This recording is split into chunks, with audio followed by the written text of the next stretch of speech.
정치를 하기 위해서 몇 명의 인원이 필요할까? 적과 동지의 범주에 따르면 적어도 3명은 있어야 한다. 외부의 적 1명과 결속을 이루는 2명. 이것이 적과 동지를 범주로 하는 사람들 사이의 정치다. 가장 정치적인 기구인 국가는 적과 동지의 논리가 최대 다수로 적용이 된다. 하지만 사람 1명인 개체 차원에서 정치적 범주가 존재한다고 말한 사람이 있다. 적이 아닌 동지에 속해 있어도 나 자신은 항상 불안하며 눈치를 본다. 배신당하는 거 아닐까? 동지에서 적으로 돌아갈 수 있다는 두려움. 그 과정 속에 내면에서 발생하는 자기 감시와 검열이 나를 공포에 물들게 한다. 아간벤, 정치는 배제에 대한 공포를 우리 내면에 각인시킨다.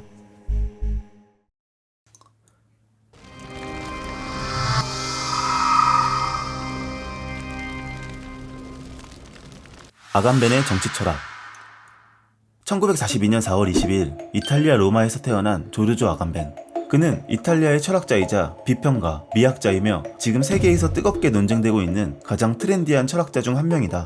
그는 정치 철학적인 글 호모 사케르를 통해 90년대 독일의 법학자 카를 슈미트에 대한 성찰과 최근 몇 년간 내가 많이 배운 학자라고 부르는 미셸 푸코의 생명 정치 개념을 확장시키는 작업에 열중한다. 게다가 법에는 폭력성이 불가피하게 내재해 있다는 취지의 작은 논문인 폭력 비판을 위하여 정치적 예외 상태는 결코 예외가 아니라 상례라는 점을 밝힌 역사의 개념에 대하여란 발터 벤야민의 통찰을 계승한다. 그래서 조르조 아간벤은 카를 슈미트가 설정했던 적과 동지라는 범주를 대체하는 새로운 범주를 제안하여 정치적인 것을 정의하려고 시도한다. 벌거벗은 생명과 정치적 존재. 카를 슈미트의 적과 동지라는 범주는 사람들 사이에서 설정될 수 있는 것이다. 하지만 아간벤이 제안한 정치적인 것의 범주는 사람 1명, 즉 개체를 분열시키는 범주라고 할 수 있다. 그 범주가 바로 벌거벗은 생명과 정치적 존재. 여기서 벌거벗은 생명이 정치적 보호를 받지 못하는 개체의 한 측면을 상징한다면 정치적 존재는 정치적 권리와 의무에 의해 보호되는 개체의 또 다른 측면을 상징한다. 여기서 아간벤의 놀라운 통찰이 등장한다. 정치적 존재로 분류되는 사람은 언제든지 정치 공동체에서 부여한 의무를 수행하지 못할 경우 벌거벗은 생명이 될 수 있다는 공포를 가지고 있다는 것. 카를 슈미트가 정의한 적과 동지라는 정치적인 것의 범주보다 아간벤은 더 깊은 층위의 정치적인 것의 범주로 해명한다.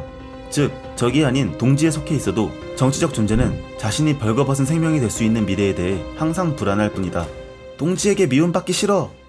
그래서 개체는 자신의 내면에서 벌거벗은 생명의 힘이 분출되는 것을 감시하고 억제하려고 노력한다.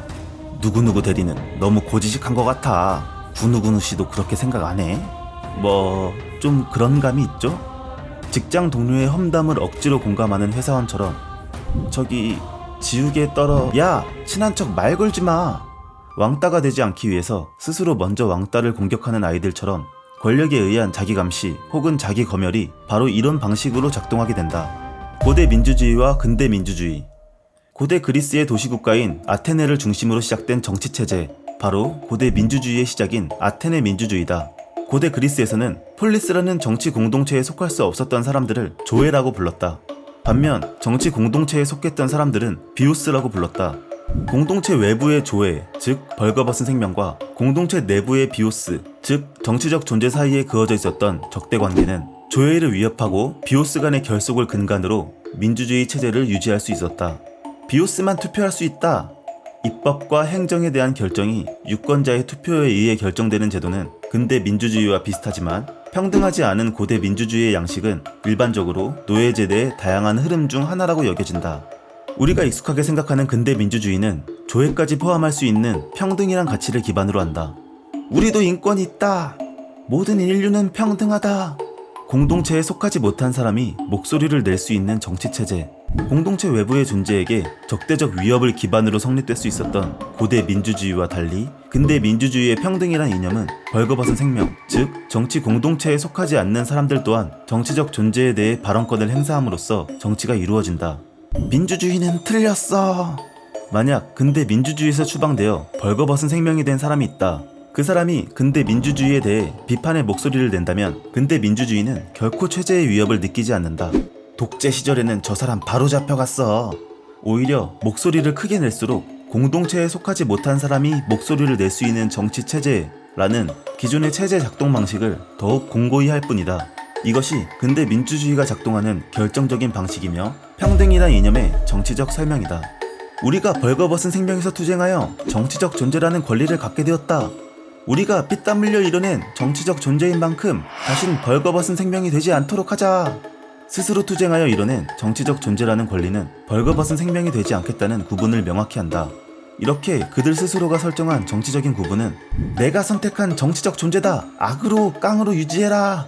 근대 민주주의가 작동하는 정치 권력의 핵심이 되며 자발적인 국민들의 자기 감시와 검열로 인해 서로에게 배제에 대한 공포를 각인시킨다. 배제에 대한 공포. 고대 민주주의에서는 공동체 외부의 벌거벗은 생명과 공동체 내부의 정치적 존재 사이에 적대관계를 통해 정치 권력이 유지되었다. 근대 민주주의 초기 평등이란 이념은 사람들 사이에서 적대관계를 통해 유지되었던 정치 권력을 약화시킬 수밖에 없다고 생각했다. 즉 민주주의에서는 가장 정치적인 기구인 국가 권력이 약해질 것이라고 생각했다. 하지만 국가 권력은 약해지지 않았다. 오히려 정치적인 것이 한 개체에 얼마나 깊숙이 박혀있는지 확인하게 된다. 사람들 사이에 작동한 적과 동지의 범주를 살짝 걷어내보니 사람 한 개체에 그어진 벌거벗은 생명과 정치적 존재 사이의 적대관계를 발견하게 된다. 개인들은 국가라는 거대한 공동체에 적응하기 위해 정치적 존재로 훈육된다. 법, 질서, 규칙을 지키고 수속된 환경과 문화를 받아들이며 공동체 내부의 조화를 위해 행동한다. 착한 아이는 빨간불에 건너지 않아요? 국가의 훈육이 각인되어 생성된 정치적 존재는 주변 사람들의 눈치를 보게 된다. 법, 질서, 규칙을 어기고 수속된 환경과 문화를 배척하며 공동체 내부의 불화를 일으키는 벌거벗은 생명이 될 만한 행동을 스스로 검열하고 경계한다. 기다리는 것은 싫지만 빨간불에 건너면 선생님이 나를 싫어하겠지? 이렇게 생성된 내면의 적대관계는 인간 내면에 강력한 힘을 발휘한다. 오랜 옛날 태어날 때부터 인간은 혼자 살아갈 수 없다. 인간은 미숙아로 태어나 사람 사이에서 보살핌을 받아야 하고 그들 집단과 조화롭게 무리지으며 공동체 내부의 질서를 도모해야 생존할 수 있었다. 뭉치면 살고 흩어지면 죽는다. 집단은 공동의 목적을 위해 무질서한 개인을 통제해야 한다. 개인 내면에 무질서하고 자유로운 벌거벗은 생명. 여기서 도망치면 모두가 원망할 거다. 집단은 공동체에서 배제되는 공포를 효과적으로 활용하여 개인 각각이 벌거벗은 생명이 되지 않도록 통제해야 살아남았을 것이다. 가장 정치적인 공간은 어디일까? 너 감옥 갈 수 있어. 하지만 이곳은 감옥이 아닌 수용소. 이곳은 죄를 지은 사람을 형법에 따라 가두는 감옥과는 다르다. 수용소는 죄가 있는지 없는지 모호한 상태에서 사람을 구금하는 것이다. 즉 정치적 권리와 의무에 의해 보호되는 개체가 정치적으로 보호받지 못하게 될 수 있다는 배제에 대한 공포가 지배하는 곳. 수용소는 법의 보호를 받게 할 것인지 받지 못하게 할 것인지 결정되는 곳이며 사람들이 국가의 권력을 강렬하게 마주하게 된다. 배제에 대한 공포를 이용하는 수용소, 바로 이곳이 국가가 정치 권력을 유지하는 핵심 공간이다. 카를 슈미트가 제시한 적과 동지라는 범주는 배제에 대한 공포로 쉽게 설명할 수 있다. 우리 같이 적을 미워하지 않는다면 너에게 실망할지 몰라. 개체 내면에는 적을 미워해서가 아닌 동지에게 미움받고 싶지 않다는 배제에 대한 공포가 개체 내면에 훨씬 더 강력한 정치 영향력을 발휘한다는 것. 이것이 아간벤이 통찰한 정치가 개체 내부에서 작동하는 방식이다. 정치에 관한 생각의 틀. 정치라는 단어가 익숙하지도 않았고 설명하기는 더 막연했던 이전. 하지만 이제는 정치에 대한 생각의 틀을 마련할 수 있다. 정치적인 것은 개체들을 적과 동지로 구분한다. 참과 거짓, 선과 악, 미와 추, 이와 해, 성과 속 등 인간의 이해를 위해 구분된 과학적, 도덕적, 경제적, 종교적, 인종적 등의 대립들이 극단적으로 가면 정치적인 것으로 사유되어 적과 동지로 격화될 위험이 있다. 만약 공동체 내부에서 다양한 계층들의 이해관계가 적과 동지라는 이분법으로 분열할 때 가장 정치적인 기구인 국가는 외부에 적을 설정하고 내부인 모두를 동지로 만들어 내부 분열을 밀봉할 수 있다. 정치에 관한 생각의 틀을 업그레이드해보자. 조르조 아간벤은 말한다. 정치는 배제에 대한 공포를 우리 내면에 각인시킨다. 카를 슈미트의 적과 동지는 사람들 사이의 정치라면 조르조 아간벤의 벌거벗은 생명과 정치적 존재는 사람 한 명, 즉 개체를 분열시키는 범주다.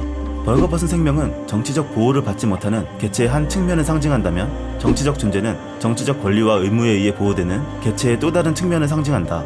여기서 아간벤의 놀라운 통찰이 발휘된다. 정치적 존재로 분류되는 사람은 언제든지 정치 공동체에서 부여한 의무를 수행하지 못할 경우 벌거벗은 생명이 될 수 있다는 공포를 가지고 있다는 것. 근대 민주주의의 평등이란 이념은 벌거벗은 생명, 즉 정치 공동체에 속하지 않는 사람들 또한 정치적 존재에 대해 발언권을 행사함으로써 정치가 이루어진다. 게다가 벌거벗은 생명이 스스로 투쟁하여 정치적 존재가 되었다면 그들은 스스로 벌거벗은 생명이 되지 않겠다는 구분을 명확히 한다. 이렇게 그들 스스로가 설정한 정치적 구분은 자발적인 국민들의 자기 감시와 검열을 통해 서로를 견제하고 적을 미워하기보다 동지에게 미움받고 싶지 않기 때문에 발생하는 배제에 대한 공포는 개체 내면에 강력하게 각인된다.